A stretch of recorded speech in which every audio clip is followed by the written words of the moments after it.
हाँ, ये आपके पास टास्क 2 है। टास्क 2 का स्टेटमेंट है दोस्तों, some people believe that it is best to accept a bad situation such as an unsatisfactory job or shortage of money. Others argue that it is better to try and improve such situations. Discuss both views and give your own opinion.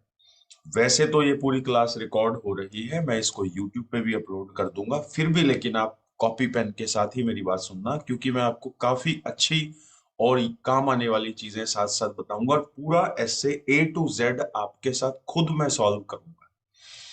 आपके पास islets की writing में एक task 1 है, एक task 2 है। Task 2 का मतलब होता है एस्से लिखना है। एस्से का मतलब है आपने अपनी बात को इंट्रोड्यूस करना है, अपनी अपनी पॉइंट्स को एक्सप्लेन करना है और लास्ट में अपनी बातों को कंक्लूड करना है। यानी एक एस्से में आपके पास तीन सबसे इंपॉर्टेंट चीजें होती है: इंट्रोडक्शन, बॉडी पैराग्राफ और कंक्लूजन।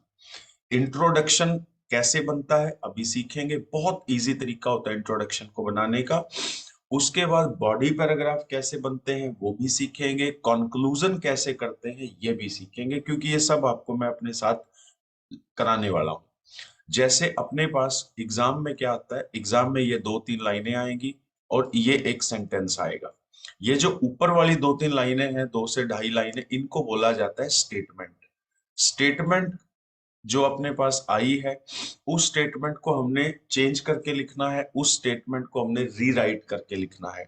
जो ये स्टेटमेंट आई है, some people believe that it is best to accept a bad situation, ये जो 2 से ढाई लाइनें हैं, इसको हमने चेंज करके लिखना है, इसकी हमने वोकेबुलरी चेंज कर देनी है। इसको बोलते हैं पैराफ्रेजिंग। पैराफ्रेजिंग का मतलब होता है कोई लाइन आपको दे रखी है, उस लाइन को आपने चेंज करके लिख दिया, वो हो जाती है आपकी पैराफ्रेजिंग। जतिन जी, गुड मॉर्निंग, कैसे हो? Morning sir, morning. ये अच्छा होगा। अच्छा, एक तो ये क्लास जो है हम रिकॉर्ड कर रहे हैं, क्योंकि आज हम आइलेट्स का राइटिंग टास्क 2 डिस्कस कर रहे हैं, तो इसमें कई नई चीजें हैं आप में से कुछ स्टूडेंट्स के लिए। तो रिकॉर्ड होगी तो आप इसको 2 बार, 3 बार, 4 बार देखेंगे तो काफी अच्छे से समझ पाएंगे। और ये जो एस्से है, ये काफी ज्यादा एग्जाम में आने वाले एस्से टाइप में से एक है। एक चीज मैं आपको जरूर बता दूं, आप सबको ही, आपके पास आइलेट्स में जो एस्से आते हैं वो नॉर्मली 5 तरह के होते हैं। मैं म्यूट पे लेकर जा रहा हूँ, आप में से जिनके यहाँ से भी बैकग्राउंड साउंड आ रही है उनको म्यूट पर लेकर जा रहा हूँ। आपके पास आइलेट्स की राइटिंग में 5 तरह के एस्से होते हैं, जिनमें से एक टाइप है discuss both view and give your opinion. ये एक टाइप का एस्से हम अभी कर रहे हैं। इसके अलावा भी 4 टाइप के एस्से हैं, फटाफट से बता देता हूँ। एक अग्री डिसअग्री का होता है, एक to what extent agree disagree का होता है, एक एडवांटेजेस एंड डिसएडवांटेजेस का होता है, एक प्रॉब्लम सॉल्यूशन का ऐसे होता है। इस पर हम डिटेल में बात करेंगे, चिंता मत करिए, अभी हमारी क्लासेस शुरू ही हुई हैं। आज मैं जिस पर बात कर रहा हूँ वो है discuss both view and give your opinion. अब डिस्कस बोथ व्यू को कुछ इस तरह से समझो, जैसे आपके मम्मी को लगता है कि आपका करियर इंडिया में अच्छा है, जबकि आपके पापा को लगता है आपका करियर अब्रॉड में ज्यादा अच्छा है। तो ये दो अलग अलग विचार हो गए, दो अलग अलग ओपिनियन हो गए, दो अलग अलग व्यू हो गए। दोनों पर बात करनी है। आपकी मम्मी को लगता है आपका इंडिया में करियर अच्छा है, उनकी कुछ अपनी वजह होगी। उनको लगता होगा इंडिया में भी जॉब्स हैं, इंडिया में भी पॉपुलेशन है, इंडिया में भी स्कोप है। आपके फादर को लगता है कि आपका इंडिया के बाहर फ्यूचर ब्राइट है, उनकी भी कोई वजह होगी। उनको लगता होगा कि इंडिया के बाहर जाएंगे तो आप इंटरनेशनल लेवल पर काम करेंगे, हर तरह के लोगों से मिलेंगे, आप इंडिपेंडेंट हो जाएंगे। तो दोनों व्यू की कुछ ना कुछ रीजंस हैं।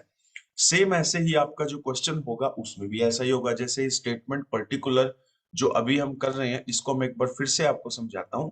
स्टेटमेंट क्या बोलती है कि कुछ लोग तो ऐसा मानते हैं कि भैया ये एक बहुत अच्छी बात है, कोई बैड सिचुएशन है उसको एक्सेप्ट कर लो।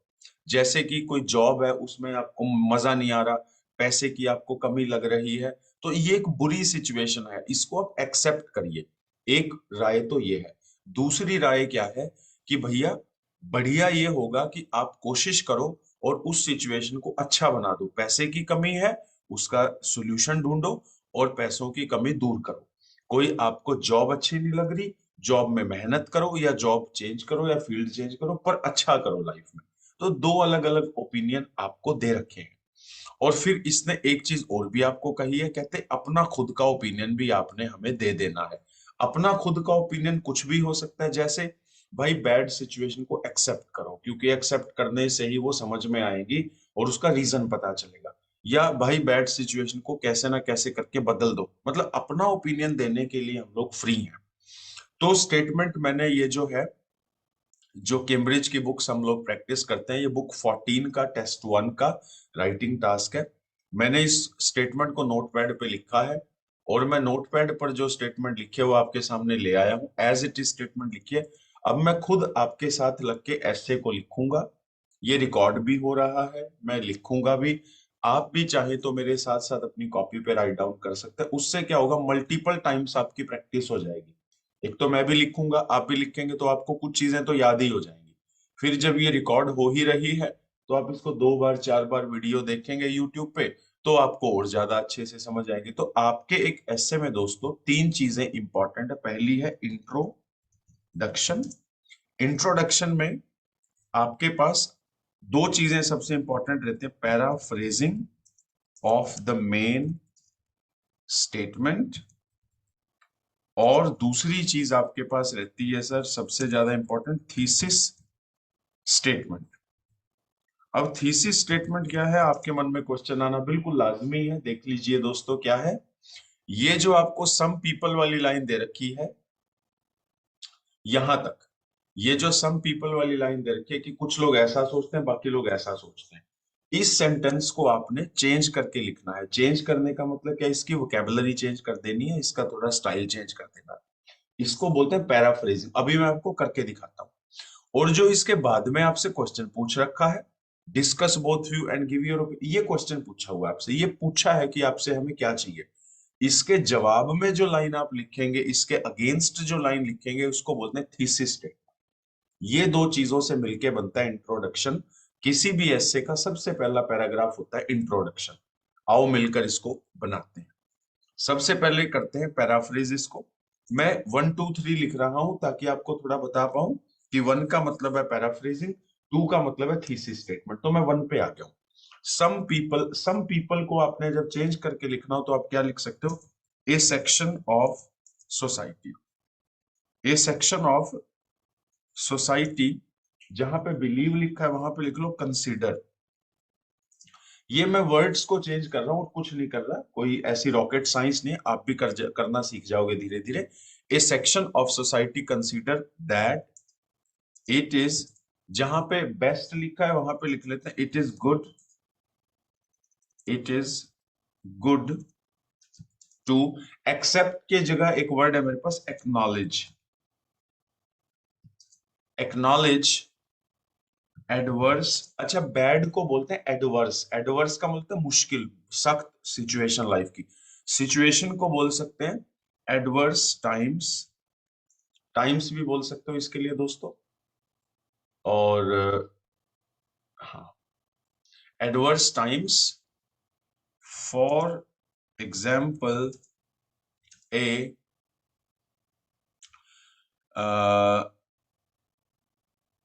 नॉन इंटरेस्टिंग जॉब और लैक ऑफ मनी। ये जो ऊपर चल रहा था वही करता जा रहा हूं मैं। अच्छा उसके बाद देखो स्टेटमेंट में इसने फुल स्टॉप लगा के लिखा है अदर्स आर्ग्यू, मैं अब क्या करूंगा, फुल स्टॉप हटा के लिख रहा हूं वाइल। वाइल एक कनेक्टर है जो 2 अलग विचारों को जोड़ता है। जैसे हम बोलते हैं मेरे पापा को व्हाइट कलर अच्छा लगता है जबकि मेरी मम्मी को ब्लैक कलर अच्छा लगता है, तो वाइल का मतलब 2 अलग अलग विचार को हमने कनेक्ट कर दिया। ऊपर ऐसे ऐसे का जो क्वेश्चन था उसमें फुल स्टॉप लगाया था पहले विचार के लिए, फुल स्टॉप के बाद दूसरी लाइन में लिखा था दूसरा विचार, हमने फुल स्टॉप हटा के वाई लगा दिया। अदर्स को हम लिख सकते हैं रेस्ट। रेस्ट का मतलब बाकी लोग, पहले लोग ऐसा सोचते हैं बाकी क्या, रेस्ट। आर्ग्यू, आर्ग्यू की जगह हम लिख लेते हैं रेस्ट।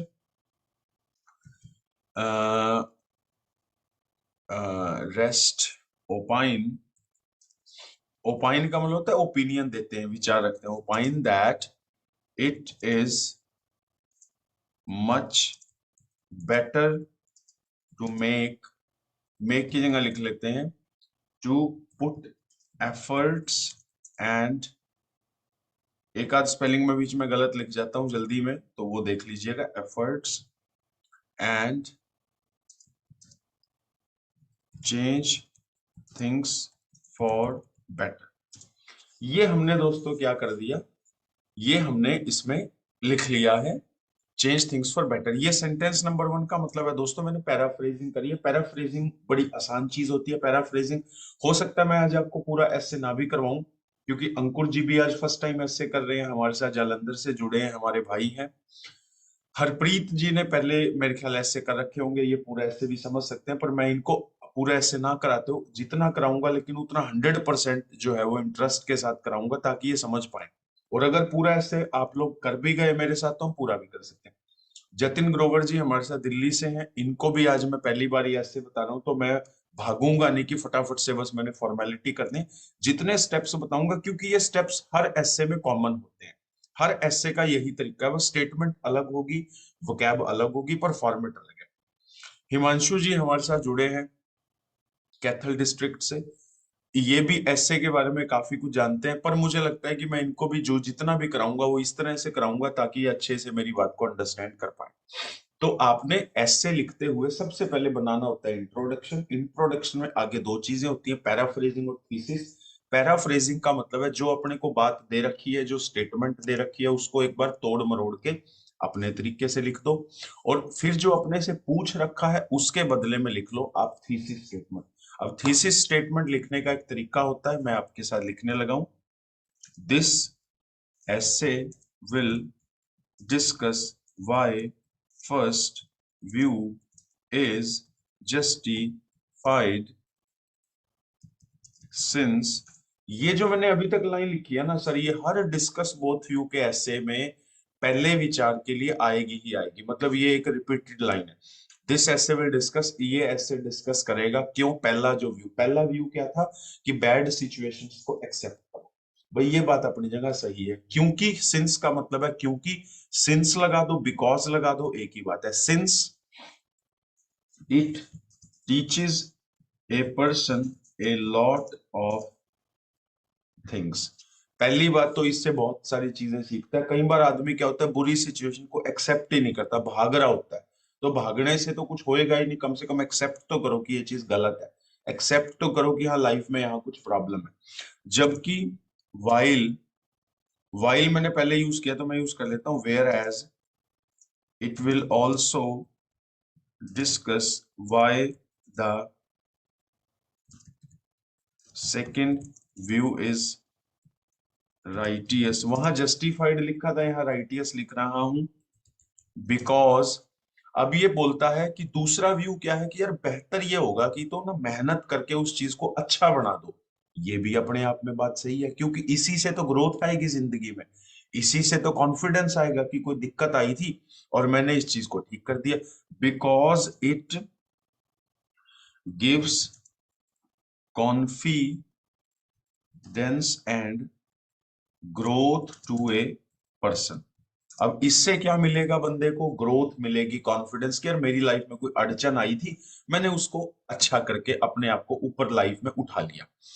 फिर ये मेरे को साथ में बोल रहा है अपना ओपिनियन भी दे दो। अपना ओपिनियन मैं अच्छे से दूंगा यहां, लेकिन मैं सिर्फ एक इशारा कर देता हूं कि मैं अपना ओपिनियन लिखूंगा। उसके लिए एक लाइन होती है इवेंचुअली।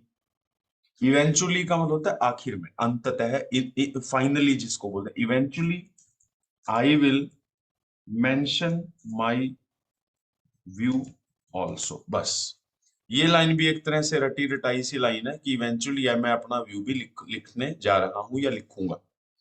तो ये दो सेंटेंस जो हैं दोस्तों मेरे इंट्रोडक्शन का पार्ट बन गए, यानी करीब करीब मैंने 15 से 20% काम अपने ऐसे राइटिंग का निपटा दिया। ऐसे में सबसे पहले इंट्रोडक्शन आती है। इंट्रोडक्शन में दो चीजें आती है, पैराफ्रेजिंग और थीसिस स्टेटमेंट। पैराफ्रेजिंग का मतलब है जो अपने को सिचुएशन दे रखी है उसको दोबारा से लिखना अपनी वर्डिंग में, अपने तरीके से। थीसिस का मतलब है जो अपने से पूछ रखा है दोस्तों, उसके जवाब में हमने कुछ लिखना है। ये आपका इंट्रोडक्शन पूरा हुआ। मैंने इसको 1 और 2 पॉइंट करके लिखा है, आपने 1 और 2 नहीं लिखना होता पेपर में, इसको इकट्ठा पैरा बना के लिखना है। मैंने 1 और 2 जान के आपको समझाने के लिए लिखा है कि देखो दो चीजें आती हैं इंट्रोडक्शन। अब उसके बाद दोस्तों मैं चला जाऊंगा बॉडी पैराग्राफ के लिए। बॉडी पैराग्राफ्स, बॉडी पैराग्राफ इस केस में मैं तीन बनाऊंगा, body para one, body para two, body para three, जिसको मैं बोलूंगा BP, BP one, BP two, BP three. अब आपके मन में एक बात आ सकती है, सर ये body para one two three आप में इसमें लिखेंगे क्या? बॉडी पैरा वन में मैं लिखूंगा फर्स्ट व्यू। फर्स्ट व्यू क्या था कि बैड सिचुएशन आ जाए उसको भाई एक्सेप्ट करो पहले। अच्छा, बॉडी पैरा टू में मैं क्या लिखूंगा? भाई बैड सिचुएशन आ जाए तो मेहनत करो, उस सिचुएशन को ठीक करो, ये मैं सेकंड व्यू लिखूंगा।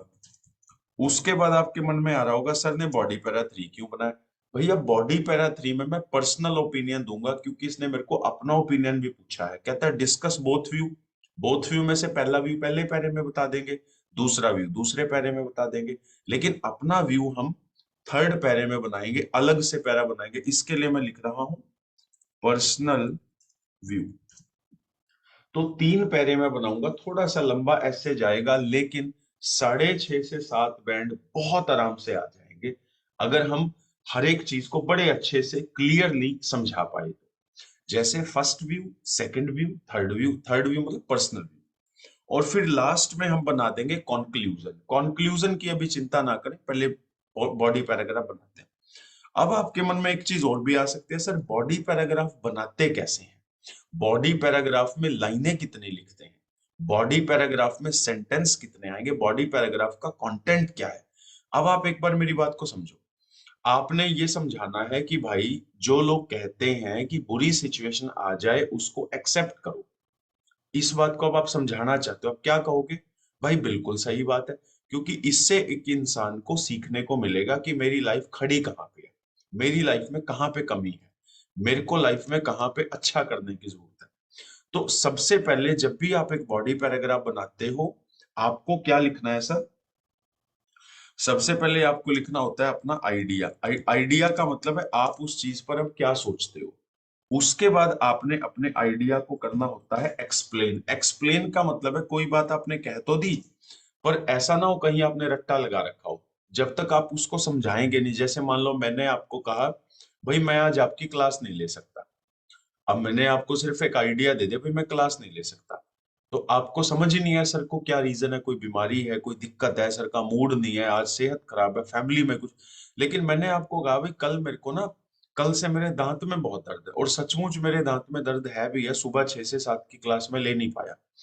तो मतलब रात को 3 साढ़े 3 बजे जाके मेरी आंख लगी है, रात भर जो है यूं ही कभी कोई दवाई ले रहा हूँ, कभी कोई वो लगा रहा हूँ उसके ऊपर, जो वो लगाने की दवाई होती है मसूड़ों पे, लेकिन चलो नहीं रिलीफ मिला।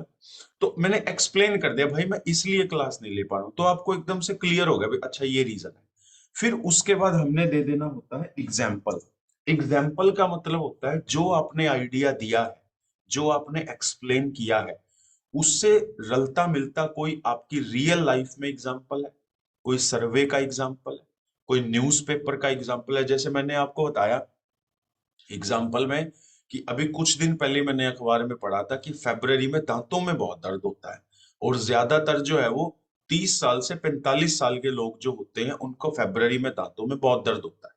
तो मैंने एग्जाम्पल भी दे दिया, और मैं भी उसी एज से बिलोंग करता हूं। तो एग्जाम्पल का मतलब है जो बात आप कह रहे हो उसका या तो अपनी खुद की लाइफ से, या किसी अखबार से, या किसी सर्वे से, या कहीं कोई रिसर्च से, किसी वेबसाइट से, किसी फिल्म से कोई एग्जाम्पल आप डाल दो, और फिर लास्ट में आप अपनी बात को कर दो सम अप।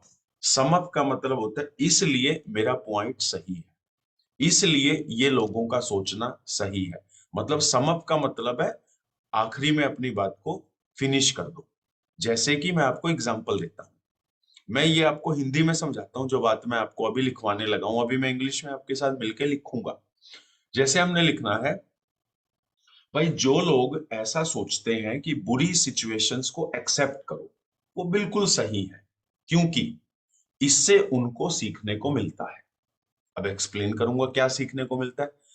जैसे कि कहां कहां पे उनकी लाइफ में कमियां हैं, कहां कहां पे उनकी लाइफ में आगे बढ़ने के मौके हैं।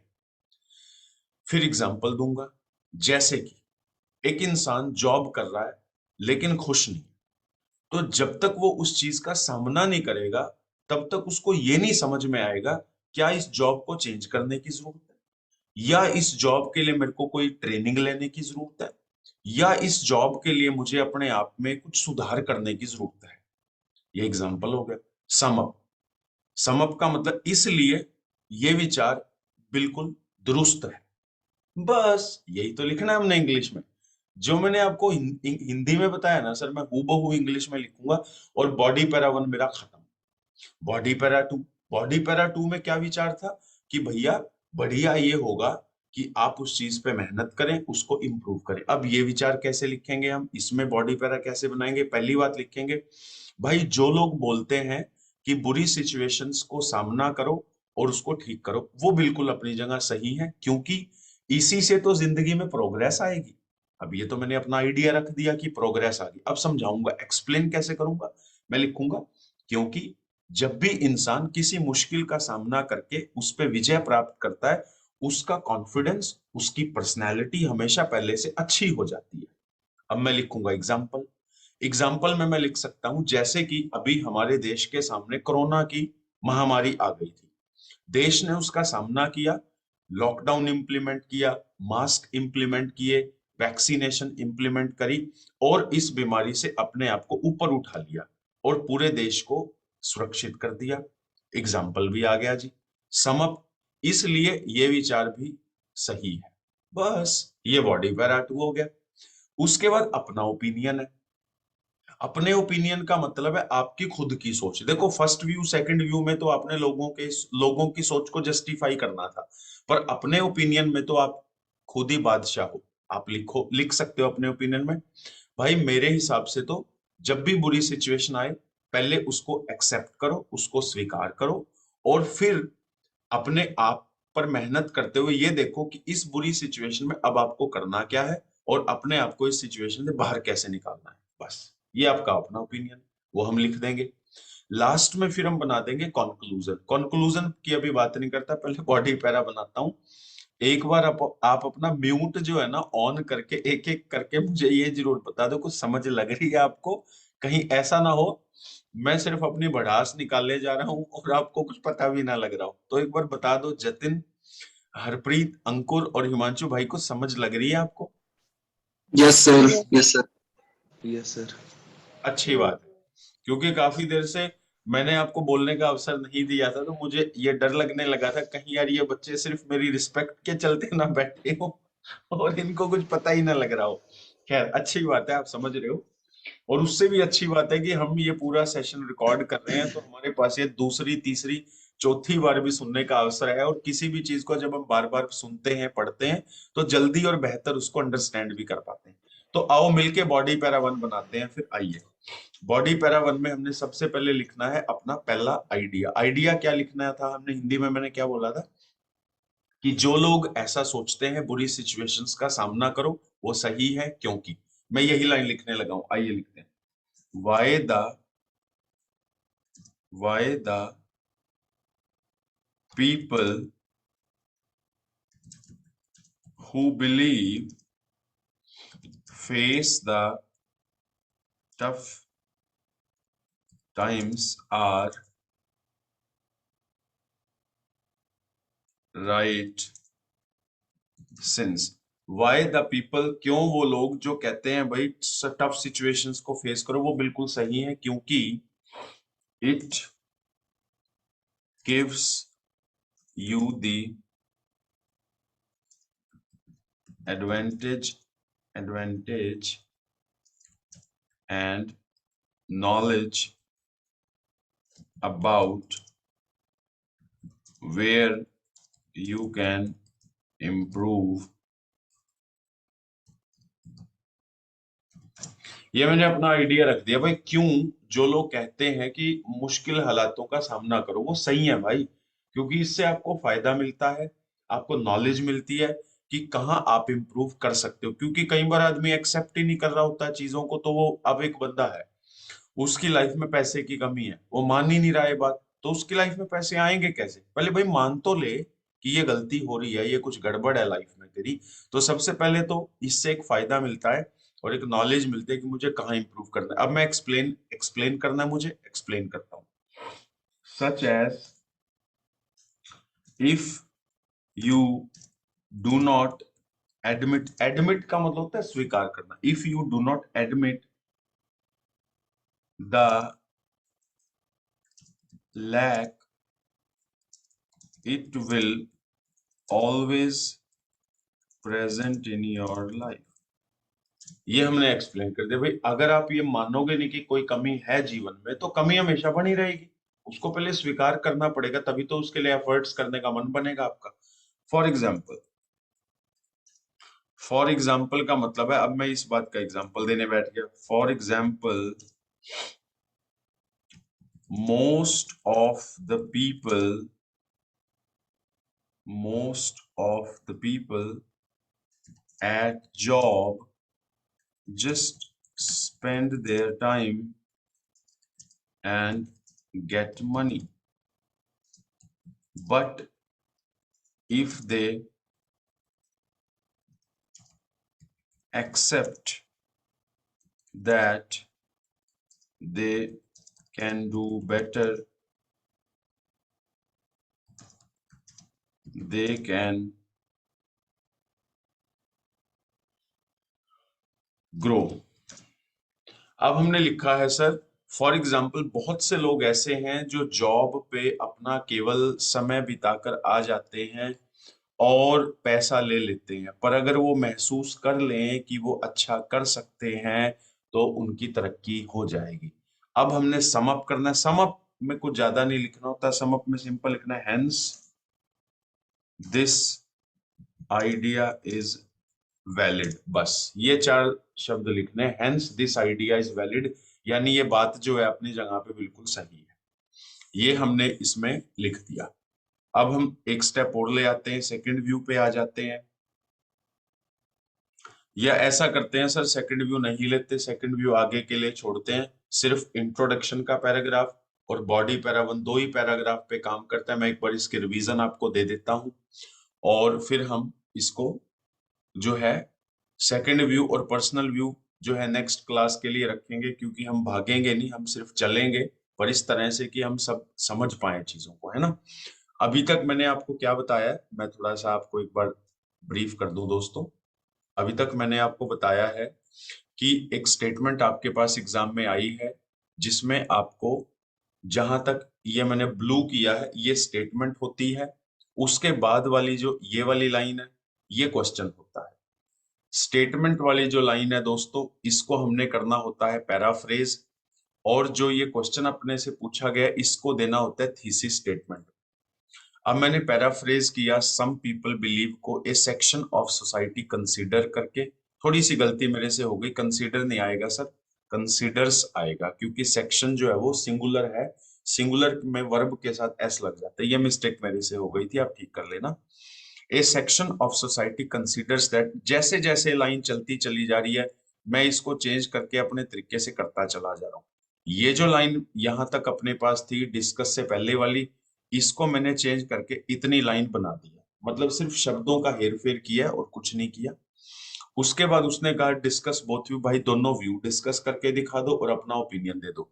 हमने लिख दिया भाई, इस ऐसे में हम पहले तो ये डिस्कस करेंगे पहला व्यू क्यों सही है, क्योंकि जब इंसान बुरी सिचुएशन को एक्सेप्ट करेगा तो बहुत कुछ सीखेगा। दूसरा, कि क्यों उसको हाथ पैर चलाने चाहिए और चीजों को अच्छा करना चाहिए, क्योंकि इससे उसकी लाइफ में तरक्की आएगी। और हमने कहा भी आखिरी में हम अपना ओपिनियन भी यहाँ पे दे देंगे। तो हमने ये पूरा इंट्रोडक्शन का पैराग्राफ कवर कर दिया। उसके बाद हमने कहा भाई हम बॉडी पैरा लिखेंगे। अब बॉडी पैरा यहाँ तीन बनाएंगे। पहला बॉडी पैरा हम बनाएंगे सर पहले पॉइंट के लिए। जो पहला पॉइंट क्या है, पहला पॉइंट है कि आपके पास जो है वो बैड सिचुएशन को आपको एक्सेप्ट क्यों कर लेना चाहिए। हमने लिखा भाई जो लोग कहते हैं कि बैड सिचुएशन को एक्सेप्ट कर लेना चाहिए, वो बिल्कुल अपनी जगह सही है। क्यों? क्योंकि इससे आपको लाइफ में फायदा मिलता है और आपको नॉलेज आती है कि आपकी लाइफ में इंप्रूवमेंट हो कहाँ कहाँ सकती है। दूसरा, अगर आप ये स्वीकार कर लेते, करते ही नहीं कि आपकी लाइफ में कोई दिक्कत है, तो दिक्कत हमेशा रहेगी भाई, पहले मानना तो पड़ेगा कि यहाँ कुछ गड़बड़ तो है।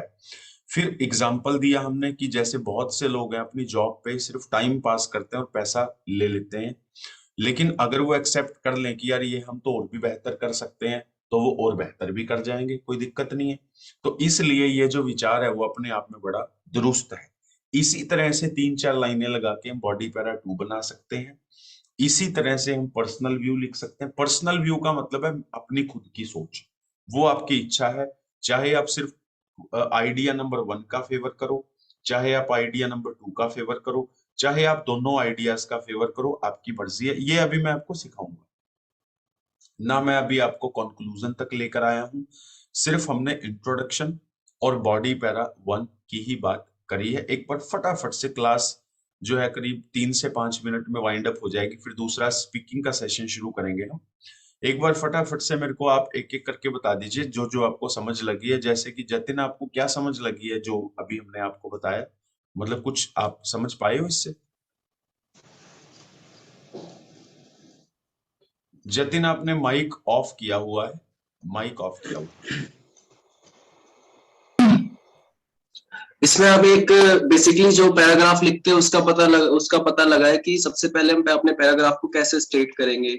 सबसे पहले हमें इंट्रोडक्शन लिखना होता है, और हमें अपने अपने ओपिनियन से लिखना होता है और अपने वर्ड से लिखना होता है। तो हम उसको पैराफ्रेजिंग यूज करते हैं उसके अंदर। ठीक फिर है। उसके अंदर हम उसके सब सेक्शन बनाते हैं। उसमें हम ये देखते हैं कि हमें वो पैराग्राफ किस टॉपिक पे मिला है, तो उसके हिसाब से उसके बॉडी पार्ट्स बनते हैं सर। हम्म। ठीक। ठीक है। अंकुर जी, आपको क्या समझ लगी है, अंकुर भाई? Hello sir. हाँ जी सर। सर सेम मतलब जो जितने भाई ने बोला है कि फर्स्ट पैराग्राफ में हमने पैराफ्रेजिंग करना है, मतलब सिनोनियम अप्लाई करने हैं जो हाँ। स्टेटमेंट है हाँ। उसके अगेंस्ट। हाँ ठीक है जी। जी। तो बाकी नीचे अपने व्यू देने हैं। जी एक जी। पैराफ्रेजिंग के बाद आपने हमने एक थीसिस, एक आइडिया की जो ऐसे है, जो ऐसे की जो 4-5 लाइनें उसका क्या व्यू बनता है। हाँ हाँ। ठीक है, एग्री डिसएग्री थीसिस में ऐड करना है कि जस्ट एक लाइन में। और जी। देन उसके आगे BP 1 में हमने जो अपने व्यू है, जो अपने आइडियाज है उस ऐसे के रिगार्डिंग एग्री में या डिसएग्री में, वो हमने फर्स्ट ऐसे मतलब BP 1 में कुछ भी एग्री या डिसएग्री एग्री कोई एक चीज को मेंशन करके विद एग्जांपल लिखना है। जी, बहुत बढ़िया, बहुत अच्छे, शाबाश। हरप्रीत जी, आपको क्या समझ लगी है? आप भी एक बार जरूर बताएं। Yes sir. सर फर्स्टली हमने स्टेटमेंट को अंडरस्टैंड करना है कि हम्म। स्टेटमेंट हमसे पूछ क्या रही है। हम्म। एंड इंट्रोडक्शन में पैराफ्रेजिंग थीसिस स्टेटमेंट ऐड करनी है। हाँ।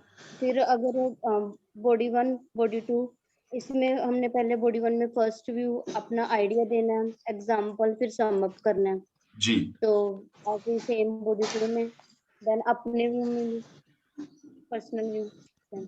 जी बिल्कुल, पर्सनल व्यू देना है। और सबसे अच्छा अच्छा, हिमांशु भाई, आप भी प्लीज एक बार बता दें आपको क्या समझ लगी है। सर इसमें पहले हमें स्टेटमेंट को अंडरस्टैंड करना होता है, हम्म। फिर जो इंट्रोडक्शन उसमें पैराफ्रेजिंग, फिर स्टेटमेंट, फिर जो BP 1 उसमें हमें पहले ये क्या करना होता है, जो हमें फर्स्ट व्यू दिया उसको हाँ हाँ। इंट्रोड्यूस करना होता है पूरा। ठीक है। ठीक है। फिर सर ठीक। एज हाँ हाँ हाँ हाँ। ठीक है, चलिए। अच्छा लगा, आप सबने कुछ ना कुछ जो है अपने आइडियाज रखे हैं, कुछ ना कुछ अंडरस्टैंड किया है। और कुछ देर में मैं इसको जो है अपलोड कर दूंगा। दिन में आपको जब भी मौका लगे इस वीडियो को आप 2 बार 3 बार 4 बार देखें, क्योंकि ये हर एक ऐसे का कुछ कॉमन कॉन्सेप्ट है। इंट्रोडक्शन कॉमन है, बॉडी पैरा 1 कॉमन है, बॉडी पैरा 2 कॉमन है। अपना ओपिनियन जहां पूछ रखा वहां से वहां अलग पैरा बना के दे दो। अपना ओपिनियन वैसे सिर्फ इसी क्वेश्चन में पूछते हैं, बाकी किसी क्वेश्चन में नहीं पूछते। बाकी में सीधा क्वेश्चन पूछते हैं। इसमें क्या, इसने बोथ व्यू भी मांग रखे हैं और आपका ओपिनियन भी पूछा है, तो इसमें 3 चीजें सर पूछ बैठा है ये। हाँ जी। सर एक चीज पूछनी थी। जैसे सर क्वेश्चन में है सम पीपल बिलीव दैट। हाँ ठीक है जी। हमने स्टार्टिंग किया ए सेक्शन ऑफ सोसाइटी, हाँ। मतलब सम पीपल बिलीव को हम मतलब इन फर्दर जब भी कोई अदर क्वेश्चन में ऐसे आए सम पीपल बिलीव डैट, तो हम इस सेक्शन ऑफ सोसाइटी से स्टार्ट करना है। सर बिल्कुल आप कर सकते हैं। वैसे तो आपके पास इस सेक्शन ऑफ सोसाइटी से अच्छा भी कुछ हो तो आप लिख सकते हैं, इससे हटके भी। लेकिन कुछ लोगों की बजाय आप A section of society, A section of community लिख सकते हो सर। ये मैं और आपको सर काफी आपने चीजें, हाँ और सर आपने एक आगे लिखा हुआ था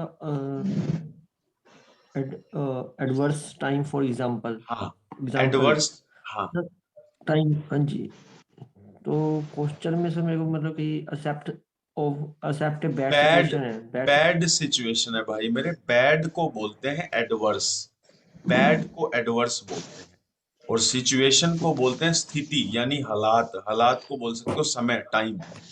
उसके लिए मैंने वो यूज किया है। इसका आपको मैं तरीका बताऊंगा, ये वर्ड्स जो हैं आपको कैसे अपने अपने लगेंगे, उसका तरीका अगली क्लास में मैं लेकर आ रहा हूँ।